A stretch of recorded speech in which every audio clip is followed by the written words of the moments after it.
we are going to talk about cover crops that can be planted during the summer months. A big window of opportunity there, mainly after harvesting small grains and particularly wheat. There are also some situations that farmers who have vegetables or other crops that may come off typically before the normal fall planting window for cover crops. So that's what we're going to focus on today. And I want to focus on some of the nuances of that. Some of you may have become familiar with planting cover crops in the fall, and we all know that every day counts. And if you have this opportunity during the summer, it's just a great chance to get more value out of your cover crops. But you have to understand a few things in order to make them work to the maximum benefit. I also know that there's well over a half a dozen countries involved in this call and from all over the U.S. So I'm going to be general in some aspects, and then also some things you're going to have to kind of translate for your area that you reside in, you farm in. So just want to acknowledge that up front and be able to help us understand that. Now we're going to have a time for questions during the broadcast that you can check in, and Conrad's going to work with that, and then at the end I'll answer some of them here. So let's get started. One of the things that almost every farmer, when they talk about cover crops, they have these, I like to call them excuses, but it's just a context where they say, I don't have the time to plant cover crops, I don't have any planting window, and the big question is, do they pay? Well, when we talk about summertime opportunities, there's no excuses. There really isn't any excuses not to plant a cover crop, because generally farmers have more time. Certainly the planting window is available for dozens of species and mixes to be able to plant. And I would have to say it's hard to argue that cover crops would not pay in planting them during the summer. Some of you, particularly in more southern regions, climates, typically plant double crop soybeans after wheat, and I certainly understand the benefit of doing that. But there's also areas in the north where it's kind of borderline, and the question some years is, do I plant double crop beans or do I plant cover crops? And that can be determined on an annual basis depending on when you get your wheat off. Maybe the price of soybeans can determine that. Or just the perceived or realized benefit of planting a cover crop and what it could do for your cash crop next year. For instance, like using a legume that could provide some nitrogen for your corn and so forth.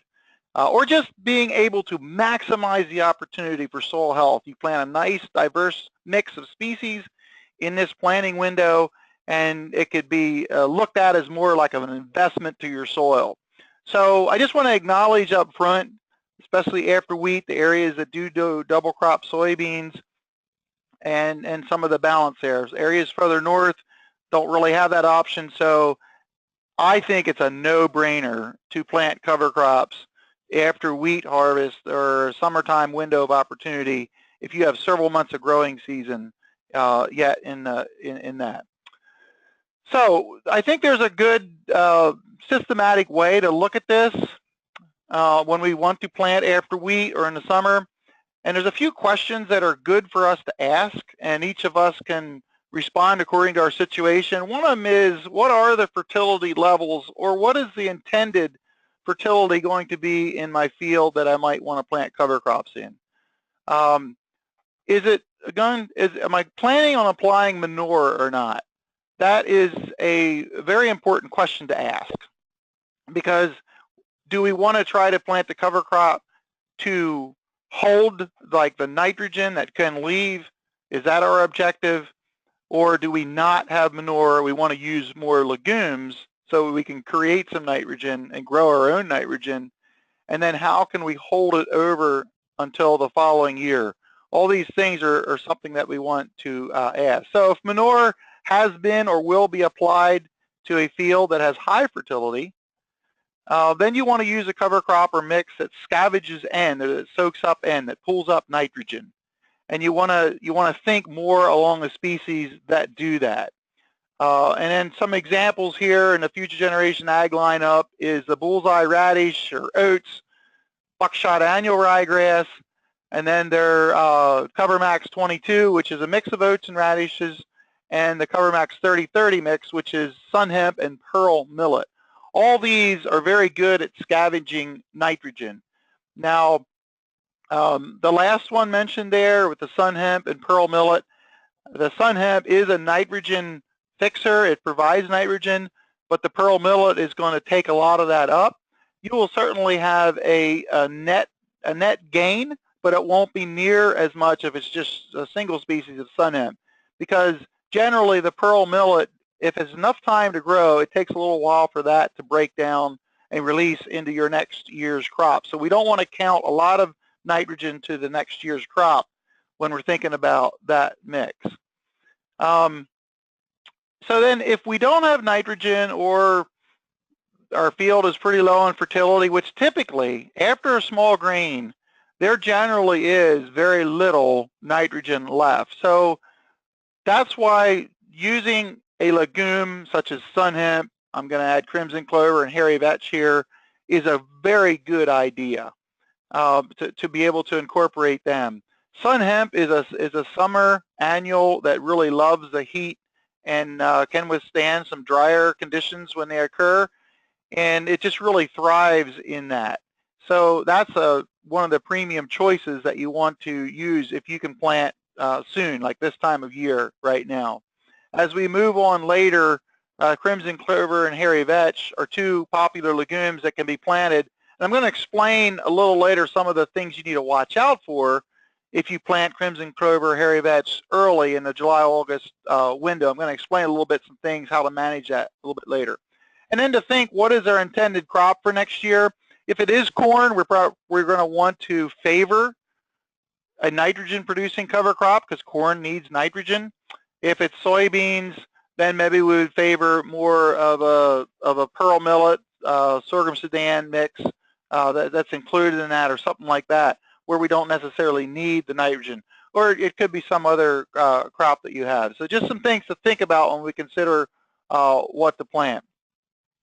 Another critical question to ask is, after wheat, typically there is either some wheat going to regrow, some volunteer wheat regrow. Sometimes, depending on how the combine's set up, it's in the windrow or behind the combine.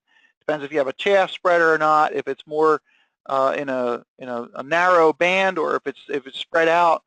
But I think it's fair to say, and we all understand this, you will have volunteer wheat to one degree or another. And sometimes this is a direct relation to the quality of the wheat. If it's good quality, a lot of times most of it goes in the bin. Sometimes poor quality, you want to blow the weak light seeds out, and sometimes they can germinate. So there could be, actually, theoretically, you can get a good stand of volunteer wheat after a cover crop. And you may say, well, there it is. That's a nice free cover crop.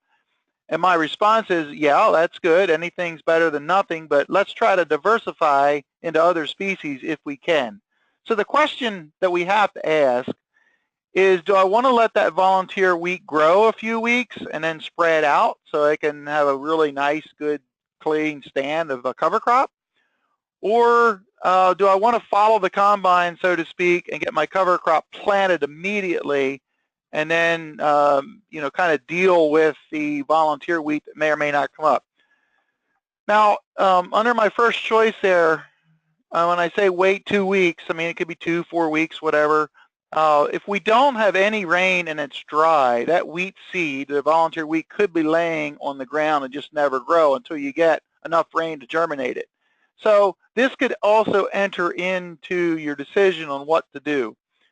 Typically, people like to wait a little bit. Sometimes there is existing weeds in your wheat, depending on how the quality was and so forth. And maybe you want to allow those weeds to kind of like regrow a little bit after the wheat's taken off, so that you can control them with the herbicide.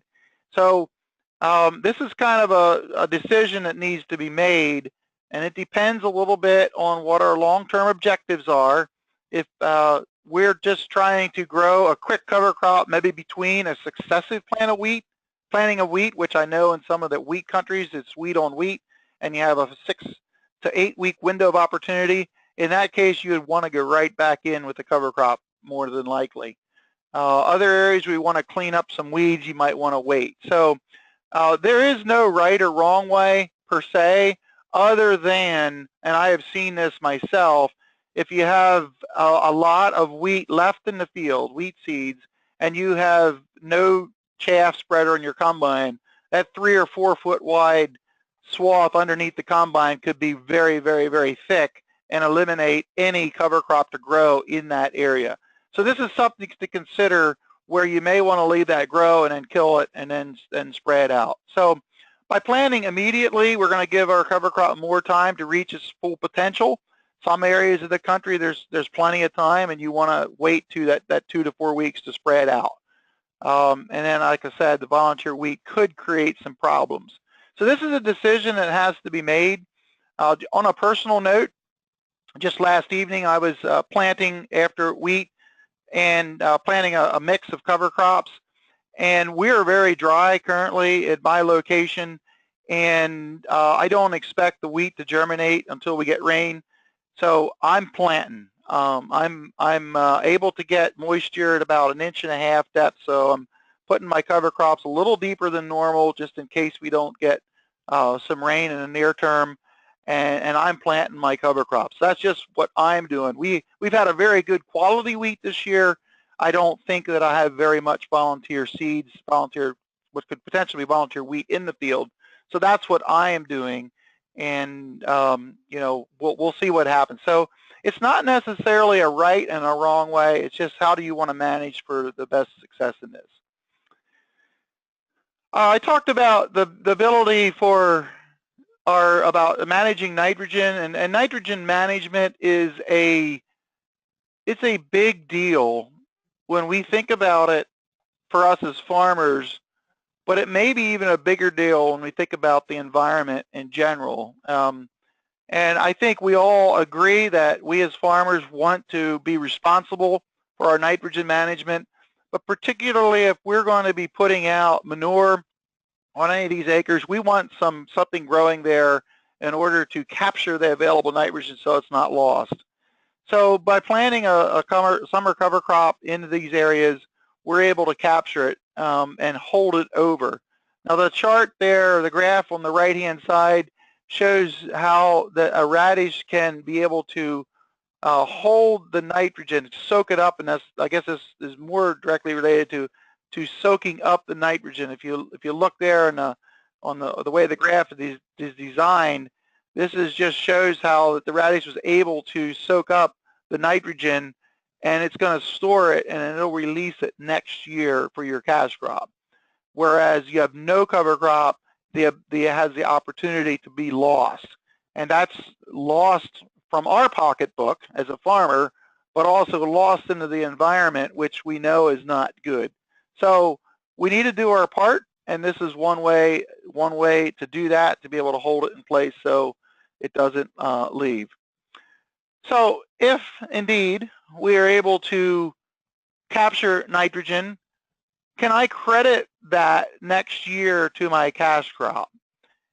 And this is somewhat elusive in nature, and I hope that in the years to come we'll be able to predict this a little bit better. But the answer is yes. Your next question is how much of a nutrient credit? And I guess I would have to say, well, it depends on a lot of factors.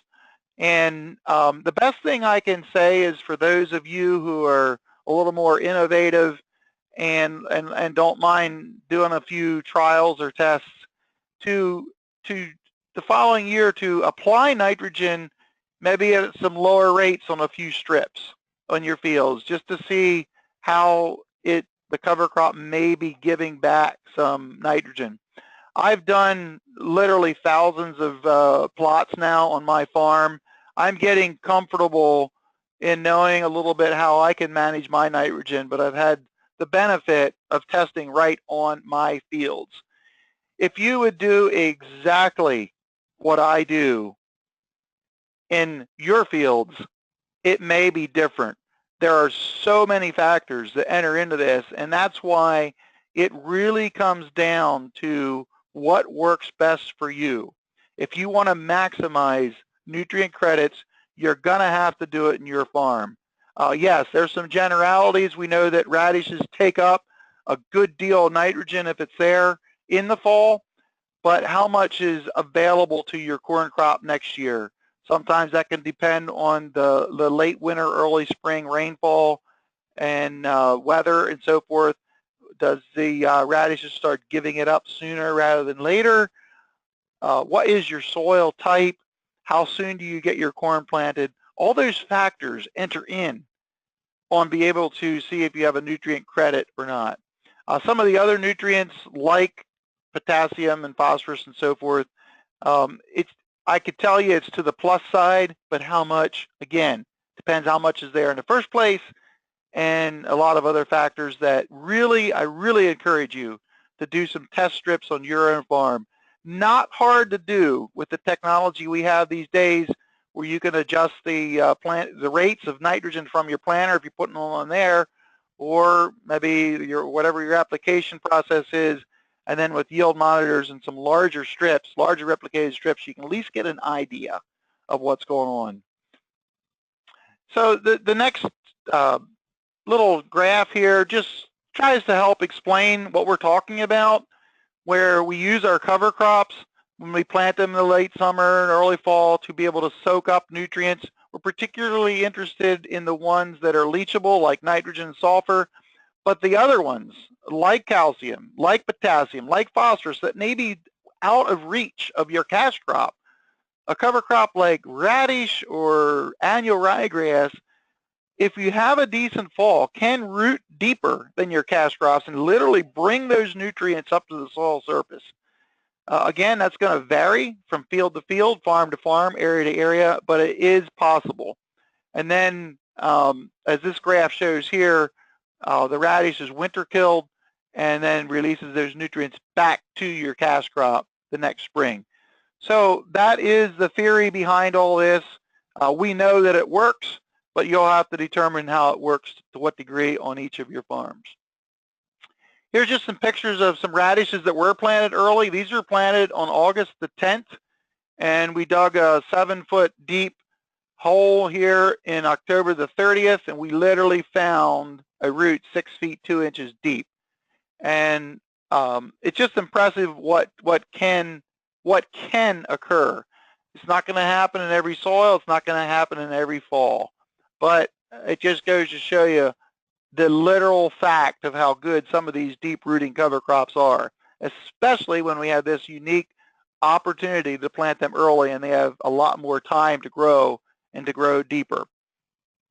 So from a farmer's perspective, I like to wear the farmer's hat because that's what I am. Remember all the fertilizer that we paid for.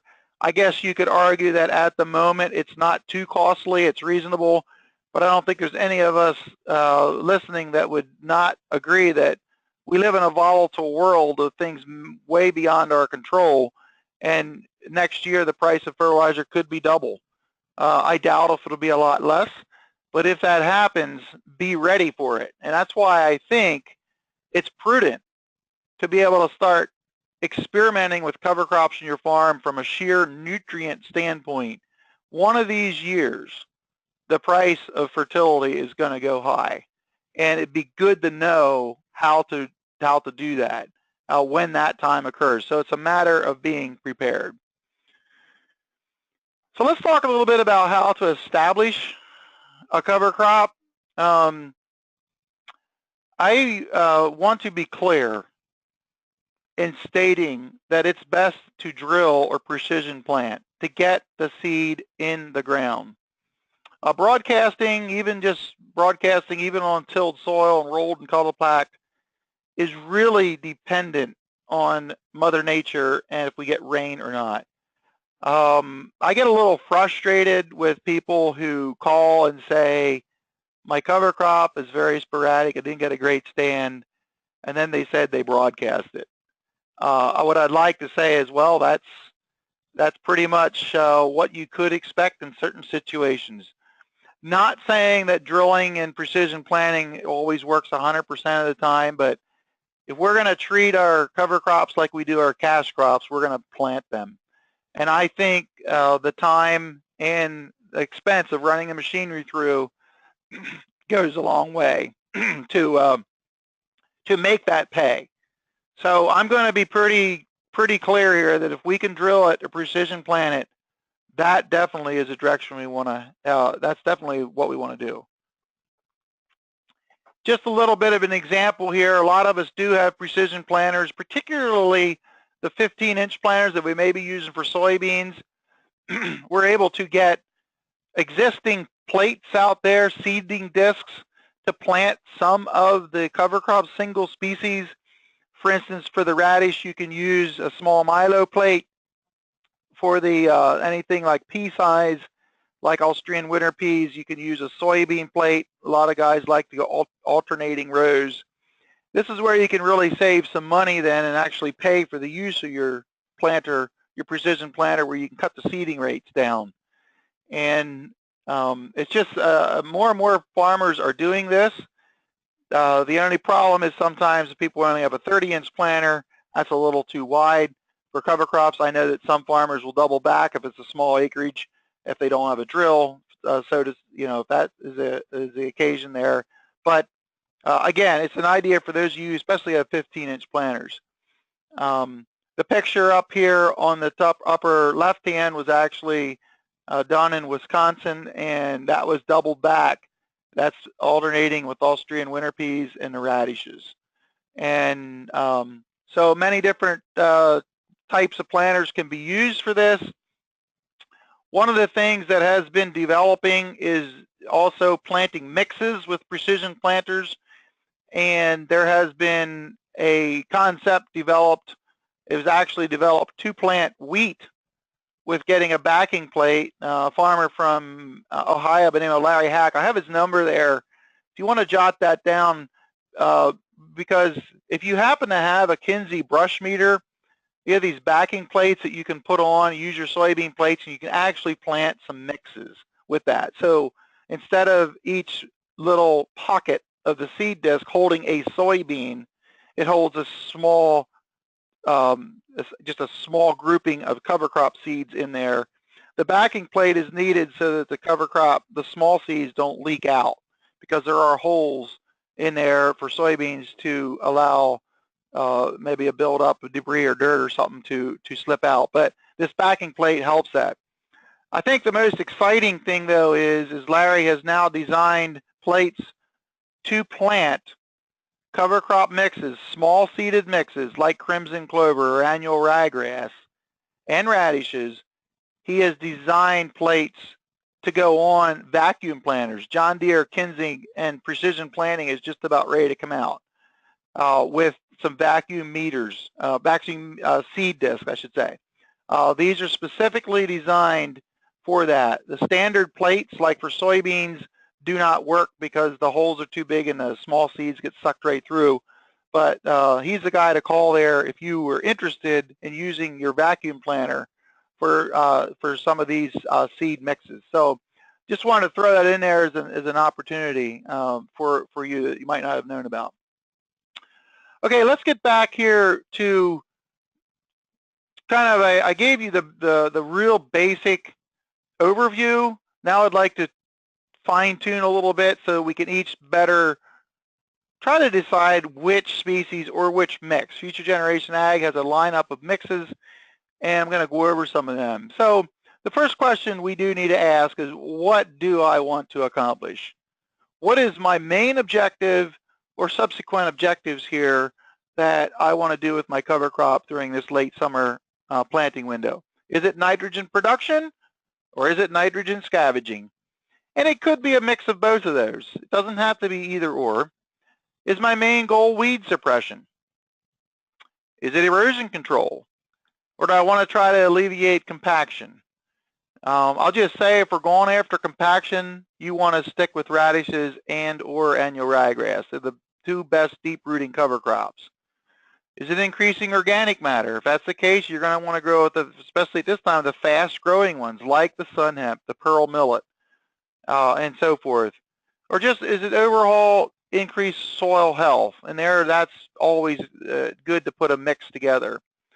So it's just what are we trying to accomplish? So the first mix I want to talk about is the 30-30 mix, which is sun hemp and the BMR pearl millet.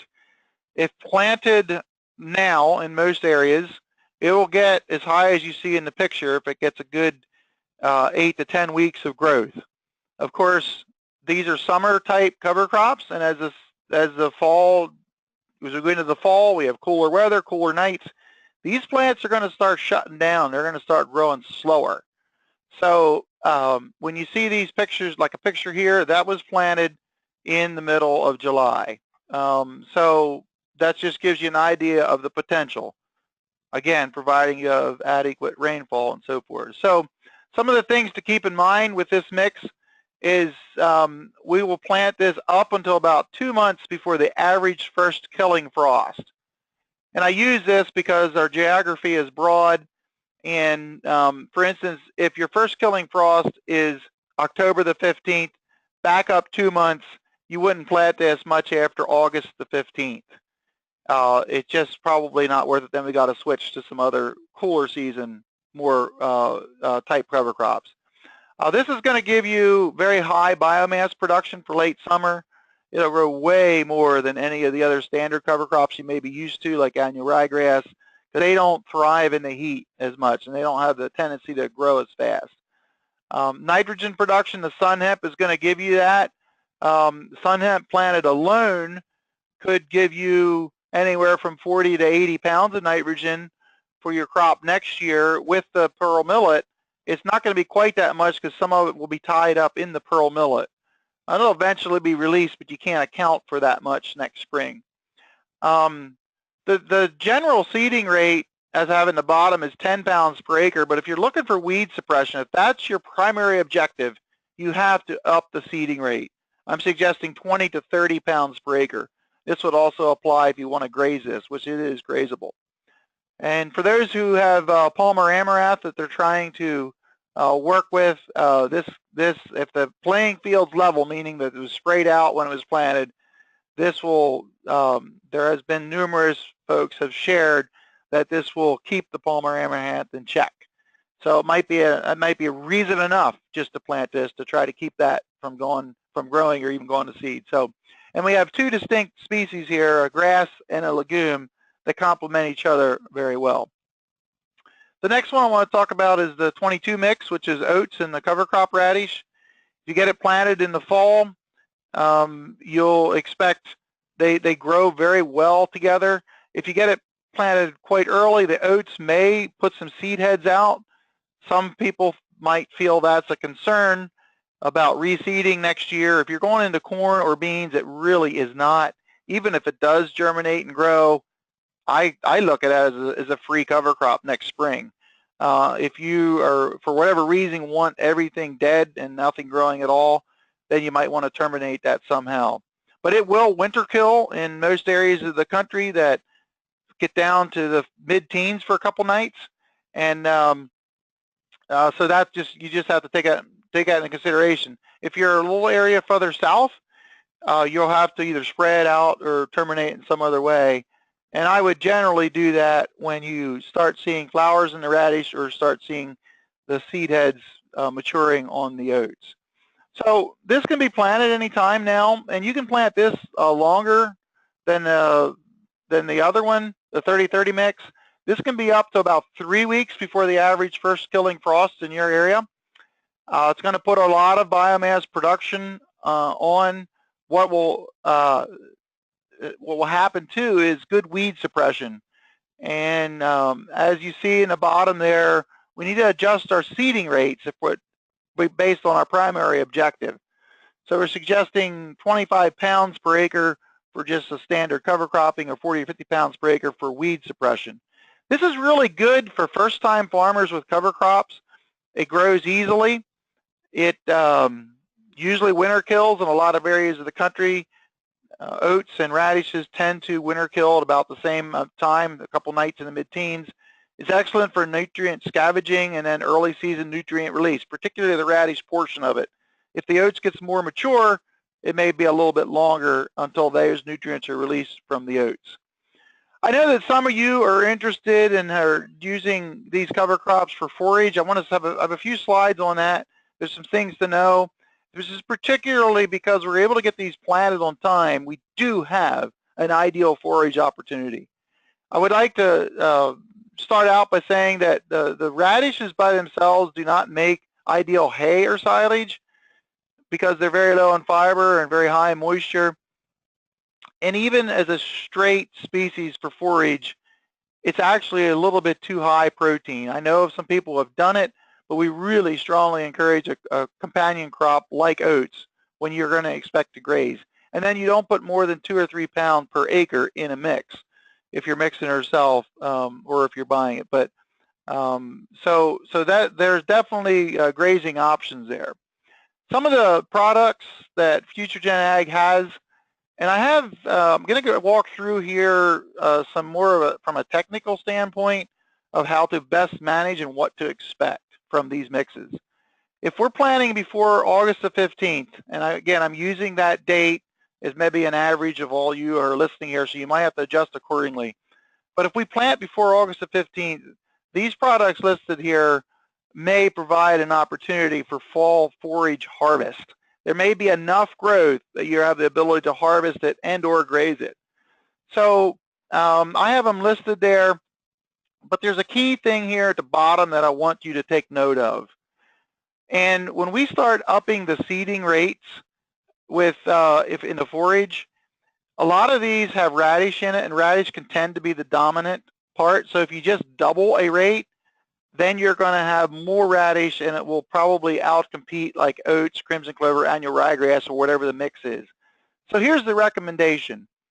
For each 50-pound bag in a mix, add a 50-pound of grass, of the grass portion.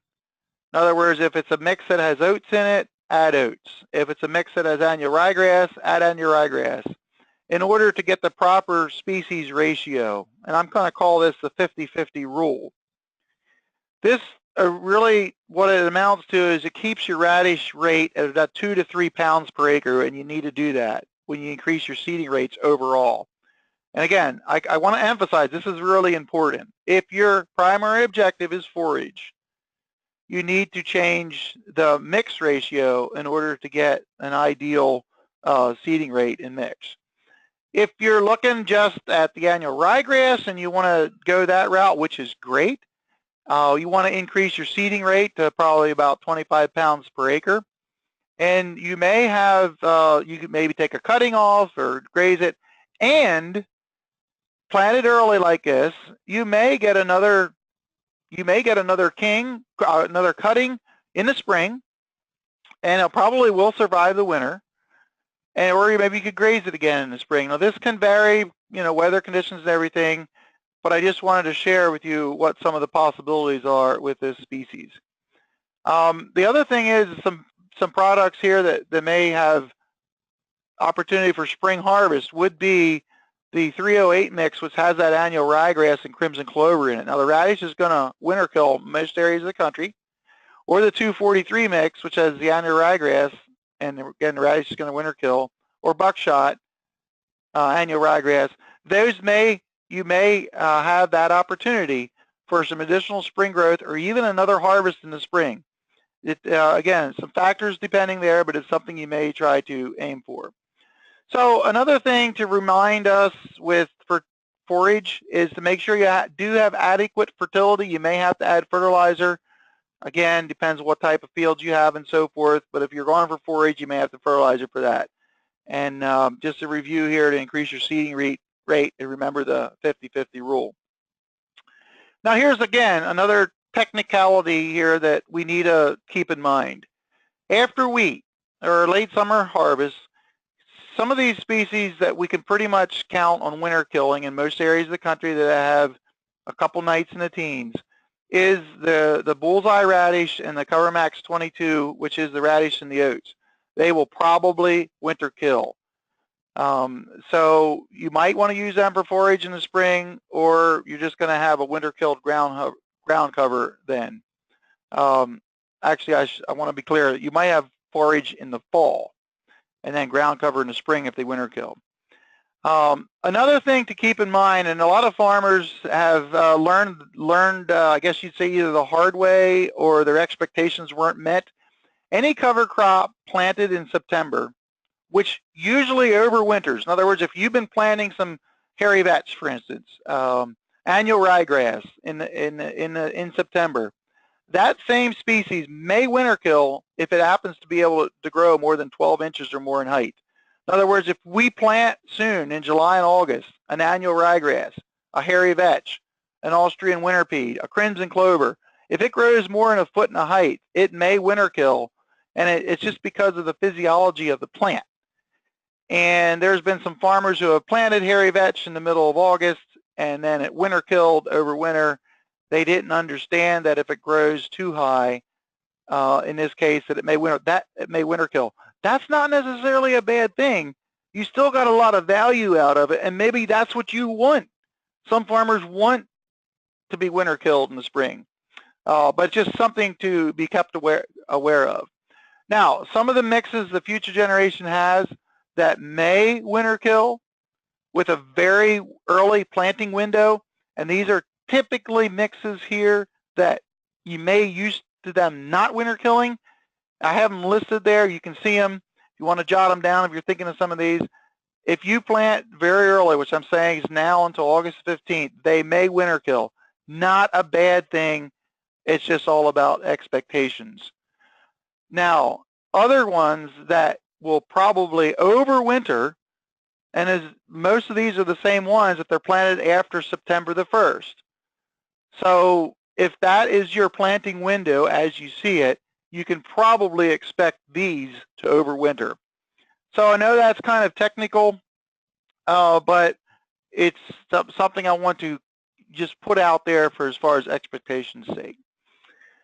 I think one of the, these radishes have certainly been phenomenal in their the way they've taken off around the world. And a lot of you are familiar with them now, but planting them now through 3 weeks before the first annual killing frost is the ideal planting window. And I have listed there the many of the things that they do, but seeding rate there at the end, 6 to 8 pounds per acre. Again, if you're looking for weed control, you probably want to up that.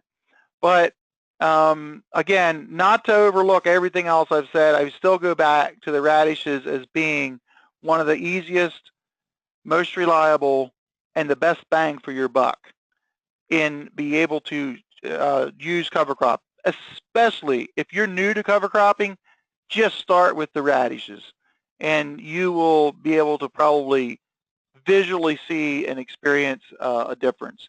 One of them is this compaction, and can be measured, and it shows up all the time. Very consistent. Radishes are well known for relieving compaction.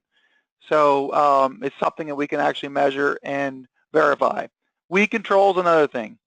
And here again, if weed control is our primary objective, we want to up our rate to 10 to 12 pounds per acre. If that's what we're really going to do. And here's a picture of how it looks in the spring, what the possibilities are. So wrapping up here before we have some questions, especially nitrogen and sulfur, they're kind of like those nutrients that are escape artists. They are free to leave with water. If you ever get that wet fall or your early wet spring, they can go right with that water wherever it goes, down the tile drain or off the field or out in your groundwater. Gone from your pocket, so to speak, and doing harm downstream. But if we have these cover crops planted and they'll be able to take up some of these nutrients, we're going to keep them in place. That is money in our pocket, and also it's something that's we've done our part then for the environment. So in summary, I really feel that we live in exciting times here.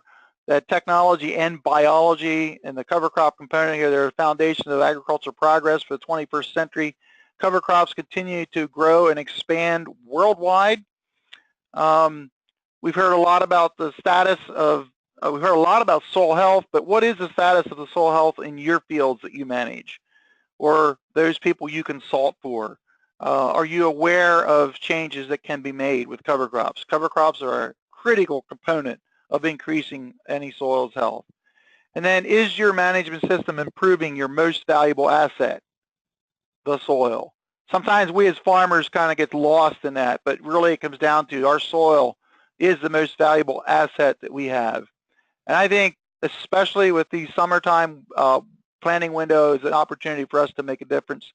And I really feel confident in saying that you're going to get what you pay for. And I would just like to add too that many of you are aware of the proliferation of cover crops, cover crop seed dealers, cover crop seed companies.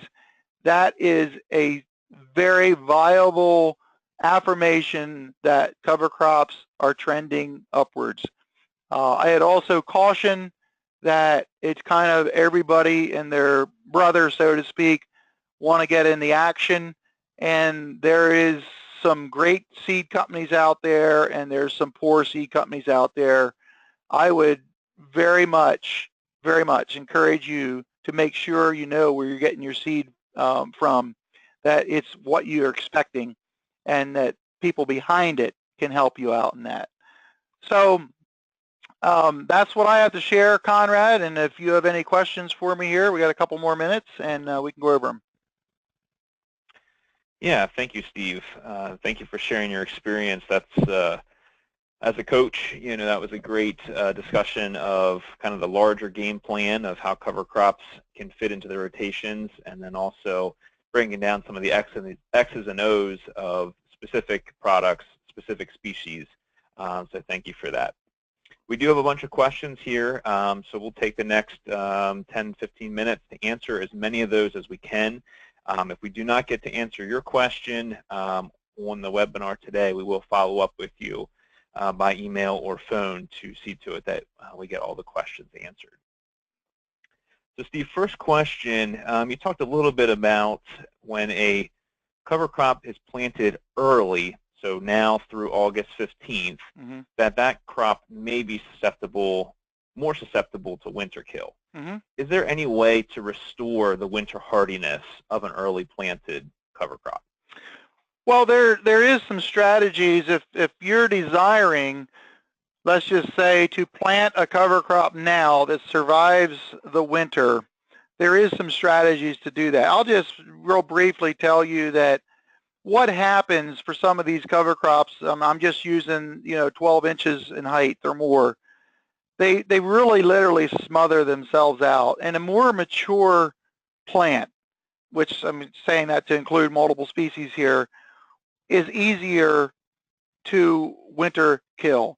So we have a taller plant, more mature, it's easier to winter kill. And what I have seen, where we all know how when it gets cold, even winter hardy cover crops like cereal rye is kind of set back, if you will, from the growth it has going into the winter versus what comes out in the spring is set back.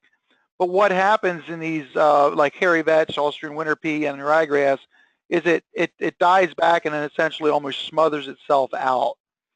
Now, a strategy that can be used is, and it gets a little tricky, and I will caution us to understand that it doesn't work all the time, but I have done this where you'll plant on the low side of like a sun hemp, pearl millet, sorghum Sudan quite type of cover crop. Plant on a low, let's just say a half rate, and then you can put like a cereal rye, a triticale, or an annual ryegrass, or a radish, for instance, in that mix. And because of those summer annuals, they just leap out of the ground and they actually suppress those that we generally plant later. And to the point, once you get the first frost, then that kills the sun hemp, for instance, or the pearl millet or sorghum sudan, they start to dry up, sunlight gets down there, and your other crop, like a radish, might live another 6 weeks because it'll thrive on the cool fall weather until it gets down in the mid-teens, or a triticale or cereal rye will start coming to life, but it won't have grown like it would have been planted by itself, so it's smaller, and then it will withstand, be able to withstand the winter. Now, pretty much that's the theory that I have done. It has worked, but you could probably plant the same mix in 2 different winters and it may come out a little different. So I think if that's your goal, to try to have something living in the spring, it's kind of tough to guarantee, but the strategy would be lower your seeding rate of your sun hemp and your pearl millet or sorghum sudan, and then plant your other crop you desire to overwinter. And again, you probably have to have a seeding rate that's a little under single species seeding rate. And that's the strategy that you would go to try to make that happen. Sure. So accepting that, hey, these summer species are going to fit their particular growth window, and then we're going to have another cover crop kind of line in waiting so that it can continue to grow into the fall. That's the plan. That's the plan. And like I said, it does work, but give yourself a little bit of options there, depending, how the degree of success. Sure. We do have a wide variety of geographies represented here this morning, so I did want to explore maybe some of the differences for northern locations versus southern locations. We got a question from a producer in North Dakota within almost a stone's throw of the Canadian border, and that grower is asking, if they harvest wheat at the end of August or first week of September and experience a first killing frost, 3 weeks later, will the recommendations that you give to them be different than, say, a grower further south in Missouri or Texas who has a similar, 3-week growth window, but yet may not be experiencing the same cooling trends as someone located further north? Now, the recommendations would be slightly different because when you're, let's just use the same example. Let's just say Oklahoma. Use that. Oklahoma cools down, but it doesn't cool down nearly as quickly as North Dakota does. So whereas if he would get his wheat off, let's say the last week of August, I think there would be time to plant a radish crop. That would be worthwhile. When you get further south, you could actually push that date even a little harder when we say 3 weeks before the average first killing frost, because they simply don't get down into the mid-teens until much later. So you could maybe plant your radishes up to almost the average first killing frost date in the south. As far as other species, you want to get, if you can, I mean, this is an ideal here, is you want to get 4 or 5 inches of growth on like a hairy vetch or a pea or even a annual ryegrass, so it can survive the winter. Some of the factors that enter in, and probably doesn't apply as much to North Dakota, is snow cover or average snow cover. In areas like east of the lakes where they get snow cover, that can help overwinter much, much better because of the average of snow cover helps protect it. So I know most of North Dakota is, it just gets cold and you can't guarantee snow cover all the time. So that's kind of a variable. I would have to say that in a northern climate like that, it may get a little riskier, and sometimes you'll have to take the chance. I mean, I always tell people what is the 15-day forecast? If it's looking good, that would give me more confidence in planting. If the 15-day forecast, let's just say in September the 1st, is showing favorable, in other words, average or warmer than normal, I'm gonna decide to go for it. because that is the most critical time. Now, I understand that sometimes in 2 weeks, theoretically, the end of September could be almost warmer than the first part of September. That has happened. So that comes to there at that point, that becomes what is the farmer willing to risk in a planting date. What I will say is every day counts when you're pushing the calendar. And the easiest thing to do, even though it may seem like the hardest, is to follow the combine planting cover crops if you can. One day in September is worth 5 or 6 in October or more, especially in North Dakota. So again, not a straight black and white answer there, but I hope that gave you some opportunity to consider to make a wise decision or a calculated risk, if you will. And what I just said applies to many other areas of the country at different degrees. But that's, again, how I think about the managing cover crops. It's almost like if we have a late spring and there gets to a point where do I plant corn or do I switch to beans? Or do I take prevent plant? I mean, it's kind of a similar type decision that you need to make. Yeah, it makes a lot of sense. Another question here out of the Dakotas, specifically, how tall can the wheat stubble be for successful cover crop planting? Yeah, I know some areas like to use stripper headers, and in order to be able to use that to catch snow and so forth. I've literally seen it. I know when I was in Australia, where they want to save every stalk they can. And I saw wheat stubble 2 feet tall where they were planting cover crops.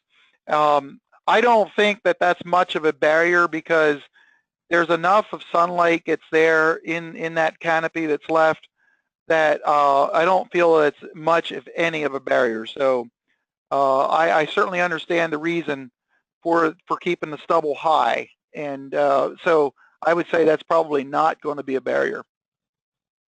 Okay. A couple questions here on radishes and managing them. One question out of central Missouri. How early can a radish be planted after wheat harvest?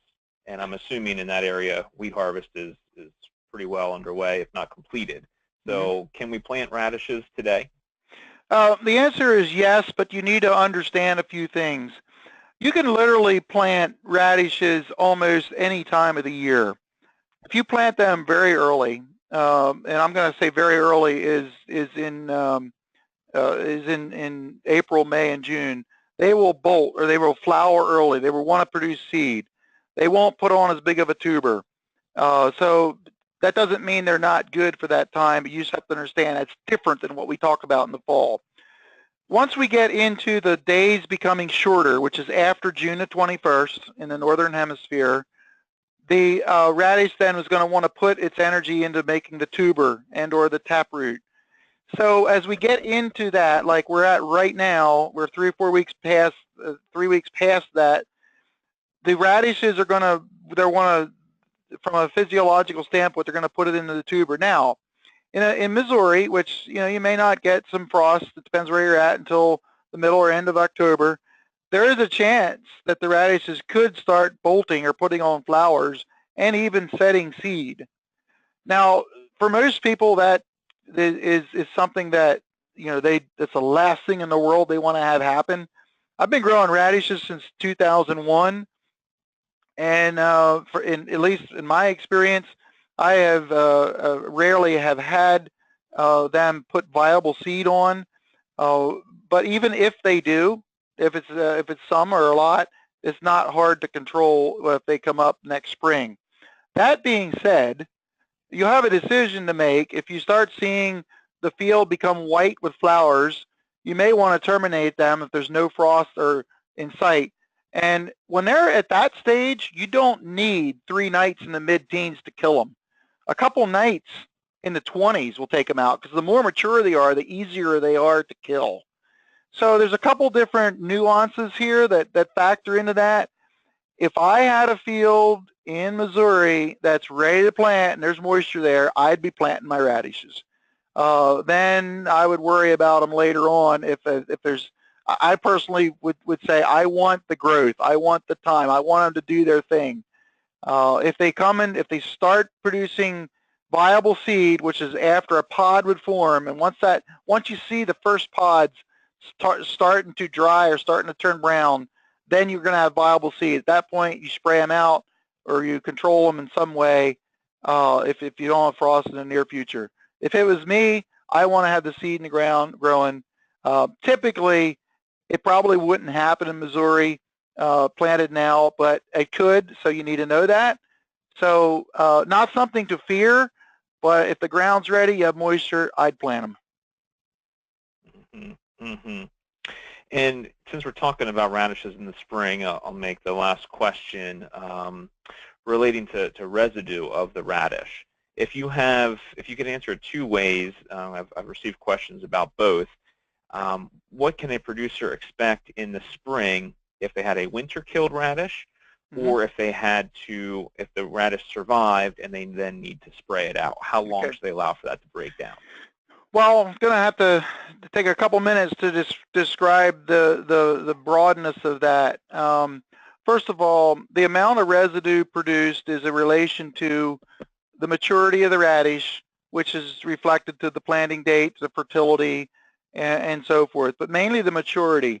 If a young radish, I'll say, that's very succulent, and it either got an early frost kill or whatever, it's going to decompose very quickly, and by the time corn planting comes, you may see literally no residue other than some holes in the ground. It could decompose that quickly.